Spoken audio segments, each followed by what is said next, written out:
Hello po, kamusta po ang lahat? Ako po yung magbabagi muli ng salita ng Diyos. Tara po, sabay-sabay po natin pakinggan at pakainin ng ating mga kaluluwa na nauuhaw sa salita po ng Diyos. Handog para sa kasalanan.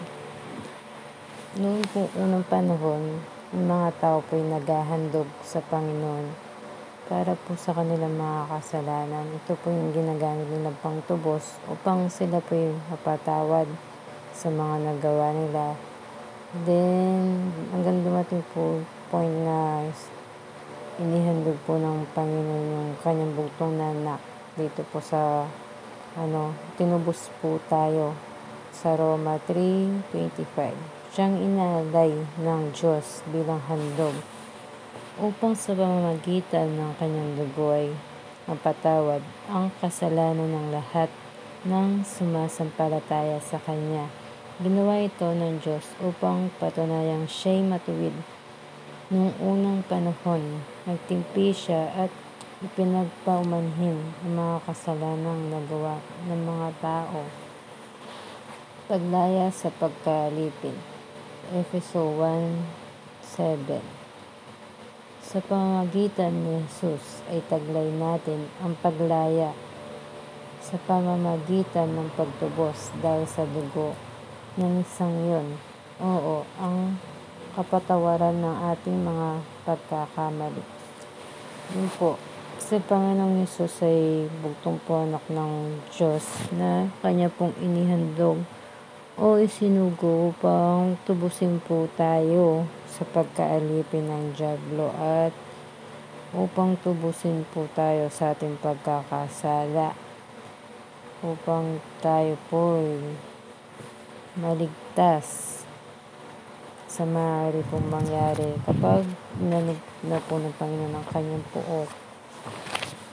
Then, lumakad ng matuwid, magbagong buhay dahil po sa tinubos na tayo ng Panginoon sa pamamagitan po ng kanyang pagdanak ng dugo at tayo po yung nagsumuko na sa Kanya, tinubos na po tayo po yung magbagong buhay at lumakad po tayo ng matuwid upang hindi na po tayo muling magkasala. Sabi po sa Roma 5:1, sapagkat napawalang sala na tayo sa pamamagitan ng ating pananampalataya. Meron na tayong mapayapang relasyon sa Diyos sa pamamagitan ng ating Panginoong Hesukristo.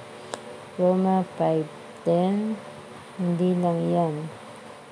Nagagalak tayo sa relasyon natin sa Diyos ngayon dahil sa ginawa ng ating Panginoong Hesukristo. Naibalik ng ang magandang relasyon natin sa Diyos dahil sa Kanya, yun, nabalik na daw po ang ating magandang relasyon sa Panginoon na Diyos Ama dahil po sa ating Panginoong Hesukristo.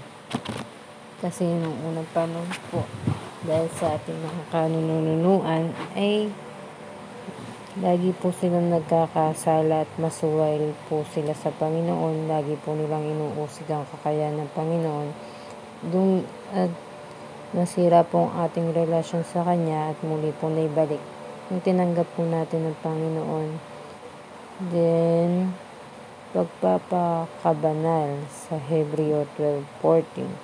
Pagsikapin ninyong mamuhay na may mabuting relasyon sa lahat ng tao at magpakabanal kayo sapagkat kung hindi banal ang pamumuhay nyo, hindi nyo makikita ang Panginoon. Yan, tayo daw po magsikap sa ating pamumuhay na may mabuti po tayong relasyon sa Panginoon at magpakabanal po tayo sapagkat kung hindi banal ang pamumuhay natin ay hindi po natin makikita ang Panginoon, which means is pag hindi po tayo banal at tayo po makasalanan, hindi po tayo makakapasok sa karin ng Panginoon at hindi po natin siya makikita at hindi po natin makita ang kanyang kilos sa buhay po natin. Kaya tayo po magpakabanal, matuwid po tayo, gumawa po ng mabuti sa ating kapwa. Ito po, katapusan ng mundo, mga palatandaan ayon sa Biblia. Po, katapusan ng mundo. Actually, nasa end time na po tayo ng katapusan ng mundo. At ito po, mababasa po natin sa Biblia yung mga palatandaan. Kung nasa end times na po ba tayo, kung nasa end times man po tayo, kailangan na po natin magbalik loob sa Kanya. Nang sa ganun po, sa Kanyang pagparito ay matiyak po tayo na tayo po ay maliligtas at mapapasama po sa Kanya upang makisalo sa Kanyang kaharian. Sa Mateo 24:3-8, habang si Jesus ay nakaupo sa bundok ng mga Olibo, palihim siyang tinanong ng kanyang mga alagad, Kailan po ba mangyayari ang mga sinabi ninyo? Ano po ang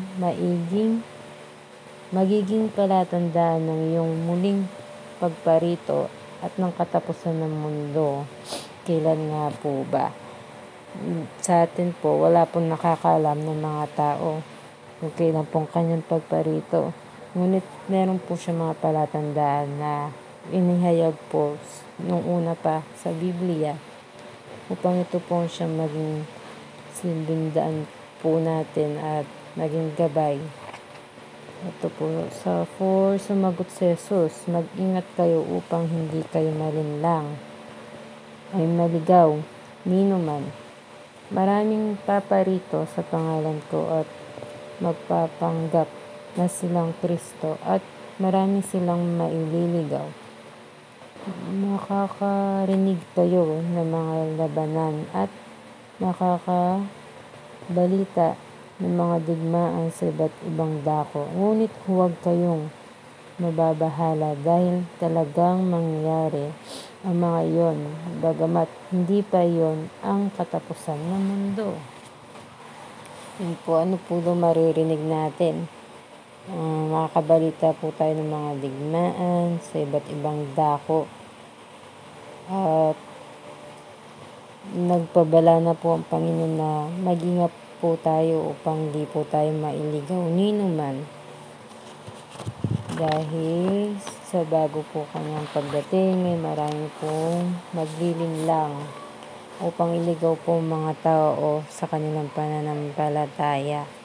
Kaya tayo po ay magpakatatag sa ating pananampalataya at manatili po sa atin. Then, maglalaban-laban ng mga bansa at gayon din ang mga kaharian. Magkakaroon ng taggutom at lilindol na maraming lugar. Ang lahat ng mga ito'y pasimula pa lamang ng mga paghihirap na tulad sa isang babaeng nanganganak. Lahat na ito'y pasimula pa lamang daw po. Then, makakabalita po tayo ng maglalaban-laban ng mga bansa, pating kaharian, kakaroon din po ng digmaan, taggutom, lilindol po kung saan-saan, sa maraming lugar. Yun po ay mga palatandaan na malapit na po ang pagparito ng Panginoon. Sa rapture naman po sa 1 Thessalonica 4:16-17. Sa araw na iyon ay maririnig ang tinig ng arkanghel at ang tunog ng trompeta ng Diyos at ang Panginoon mismo ay bababa mula sa langit na sumisigaw at ang mga namatay na sumasampalataya kay Kristo ay bubuhayin muna. Pagkatapos tayo ng mga buhay pa at natitira ay titipunin sa alapaap kasama ng mga binuhay upang salubungin ang Panginoon sa himpapawid. Sa gayon, makakapiling natin siya magpakailanman. Sa araw pong yun, maririnig po tayo na tinig ng isang arkanghel at tunog po ng trompeta ng Diyos. At ang Diyos po mismo siyang bababa upang salubungin po tayo sa alapaap at tipunin po.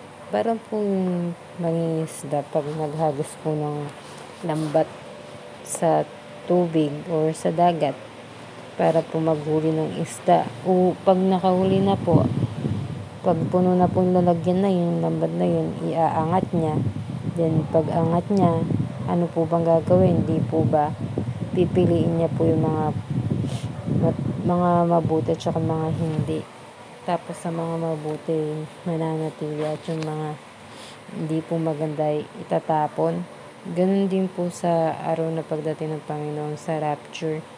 Lahat po tayo akit sa alapaap, sasalubungin po siya, mapamasama man po o mabuti, at ihihiwalay po yung mga matuwid at saka hindi. Tapos yung mga patay din po, muli po lahat sila bubuhayin. Kasama po natin sila sa rapture at harap po sa paghuhukom.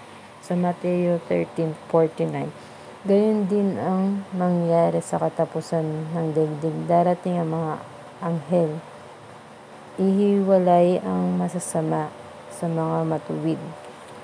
Ihiwalay po yung mga masasama sa matutuwid.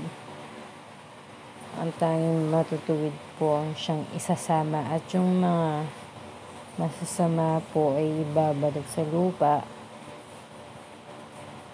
Yun po. Tapos sa Revelation, bagong mundo ay Revelation pahayag 16:15. Nakinig kayo, ako'y darating na parang magnanakaw. Pinagpala ang nananatiling gising at nag-iingat ng kanyang damit. Hindi siya lalakad na hubad at hindi mapapahiya sa harap ng mga tao. Magnanakaw. Darating pong Panginoon na para magnanakaw at mapalad daw po yung mga tao na nananatiling gising. Ano po bang ibig sabihin nito na nananatiling gising at nag-iingat ng kanyang mga damit? Ang ibig pong sabihin nito ay ang nanatili po tayo gising sa katotohanan at alam po natin ang katotohanan sa kanyang mga salita. At iniingat po natin ang ating puso na hindi po madumihan upang sa kanyang pagdating ay hindi po tayo mapahiya at hindi po tayo lumakad ng hubad dahil sa ating kasalanan. Pagkatapos sa 17, pagkatapos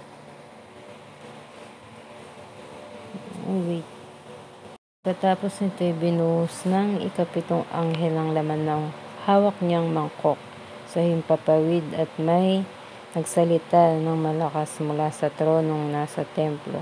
Naganap na. 18. Kumidlat, kumulog at lumilindol ng napakalakas. Ito ang pinakamalakas na lindol mula pa ng likhain ang tao dito sa lupa. Sa ikapitong mangkok, pag binusa po ay magkakaroon po ng isang malakas na lindol, kikidlat po at kukulog sa buong kalupaan. At ang pinamalakas na lindol pa po ay di pa po nagaganap, simula pa po ng likhain ng mga tao. Then harap po tayo sa paghuhukom. Pahayag 20:11-15. Pagkatapos nito nakita ko ang isang malaking tronong puti at ang nakaupo doon. Naglaho ang lupa't langit sa kanyang harapan at hindi na nakita pang muli. Nakita kong nakatayo sa harap ng trono ang mga namatay, maging dakila at hamak, at binuksan ng mga aklat. Binuksan ng isa pang aklat, ang aklat ng buhay. Hinatulan ang mga patay ayon sa kanilang ginawa, batay sa nakasulat sa mga aklat. Iniluluwa ng dagat ang mga patay na naroroon. Iniluwa din ng kamatayan at daigdig ng mga patay. Ang mga patay na nasa kanila nahatulan ang lahat ayon sa kanilang mga ginawa. Pagkatapos ay tinapon din sa lawa ng apoy ang kamatayan at ang daigdig ng mga patay. Ang lawa ng apoy ang pangalawang kamatayan. Ang sinumang hindi nakasulat sa ang pangalan sa aklat ng buhay ay tapon sa lawa ng apoy.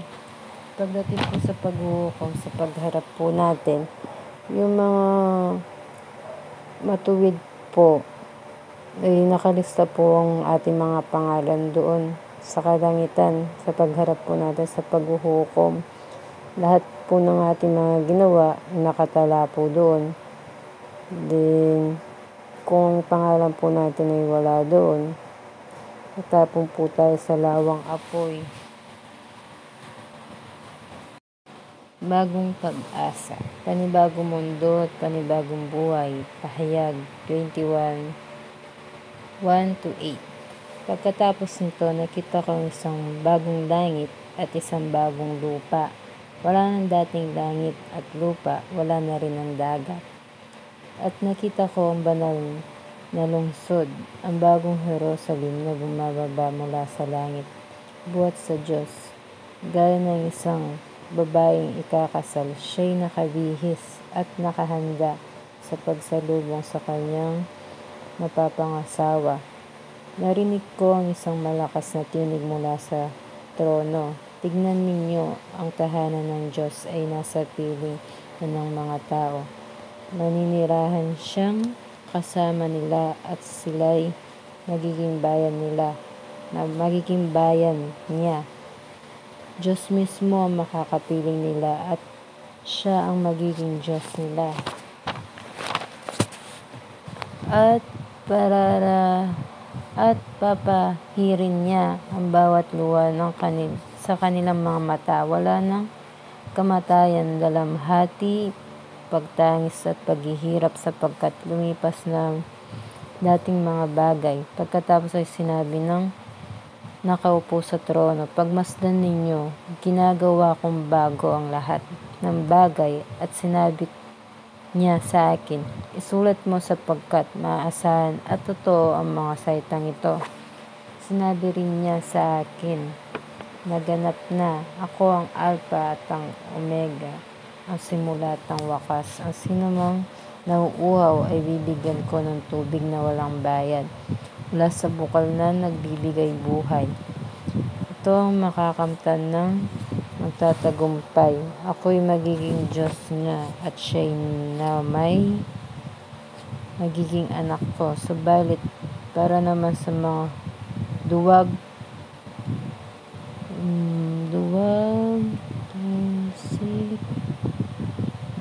ang gumagawa ng mga kasuklam-suklam na bagay, mga nakikiapid, mga mamamatay tao, mga mangkukula, mga sumasamba sa Diyos-Diyosan, at sa lahat ng mga sinungaling. Ang magiging bahagi nila'y sa lawa na nagliliyab na apoy at asupre. Ito ang pangalawang kamatayan. Po, sa bago pong langit at bagong lupa na pangako po ng Panginoon ay magiging bago na po ang lahat. Wala na po ang lumang langit at ang lumang lupa. Ito po lahat ay bago at ang mga tao ay makasalanan ay wala na rin po. Biruin mo po dito, kasama po natin ang Panginoon na titira sa bago pong langit, bagong lupa. So, sino man po yung mga nagbalik loob sa Kanya at tumanggap sa Kanya, sila po ay makakasama dito sa kaharian ng Diyos. At kasama po natin siya mamumuhay. Papahiran po niya ang bawat luha po ng mga mata natin dahil sa mga dinanas po natin sa kalupaan nung tayo po nasa lupa pa, nang hindi pa po niya pagharian ng mundo. Then yung malinaw po na sabi dito, yung mga duwag po, mga taksin, mga gumagawa ng mga kasuklam-suklam na bagay, mga nakikiapid, mga mamamatay tao, mga mangkukulam, mga sumasamba sa Diyos-Diyosan. Ano po ba yung Diyos-Diyosan? Ito po yung mga rebulto na inanyan po, nagawa po ng tao, gamit po ang kahoy na nililok. At lahat po daw ng sinungaling, ang magiging bahagi po nila'y lawa po ng apoy na nagliliyab na asupre. Doon po lahat sila itatapon. At pag natapon na po tayo doon, walang hanggang kaparusahan po yun. At sobrang init po sa lugar na yun. Kaya habang may panahon pa po, bumalik na po tayo sa Panginoon habang inintay po natin ang kanyang pagparito. Tapos, paghahari ng hinirang na Diyos. Muling pagbabalik. Pahayag 22:12-15. At sinabi ni Jesus, nakinig kayo, darating na ako, dala ko ang mga gantimpalang ibibigay sa bawat isa ayon sa kanilang ginawa. Ako ang Alpha at ang Omega, ang una at ang huli, ang simula at ang wakas. Pinagpala ang naglilinis ng kanilang mga kasuotan sapagkat bibigyan sila ng karapatang pumasok sa lungsod at kumain ng bunga ng punong kahoy na nagbibigay buhay. Subalit may iwan sa labas ng lungsod ang mga asal-aso, ang mga mangkukulam, ang mga nakikiapid, ang mga mamamatay tao, ang mga sumasamba sa Diyos-Diyosan at ang mga mahilig magsinungaling at mandaya. Po, sa kanya pong muling pagbabalik ay paghaharian niya po tayo. At sinabi pa niya po dito, makinig po tayo. Darating na po siya. Dala niya po ang gantimpala na ibibigay po niya sa bawat isa sa atin na nanatili pong tapat sa kanya at naglingkod po at tumanggap po sa kanya. Pero yung gagantimpalaan po tayo sa paggawa po natin ng kabutihan at sa pagtanggap po natin sa kanya. Magkakaroon po tayo ng buhay na walang hanggan. Ang kanya pong mga pangako ay totoo at maaasahan dahil po si Yahweh siyang nagsabi nito. Ang lahat pong ito ay mangyayari. Kaya nagbalik po tayo sa kanya at linisin po natin ang ating puso. Alisin po natin ang ugat ng ating kasalanan. Upang mapasok po tayo sa lungsod po, makaharian ng Panginoon. Yun lang po. Salamat po.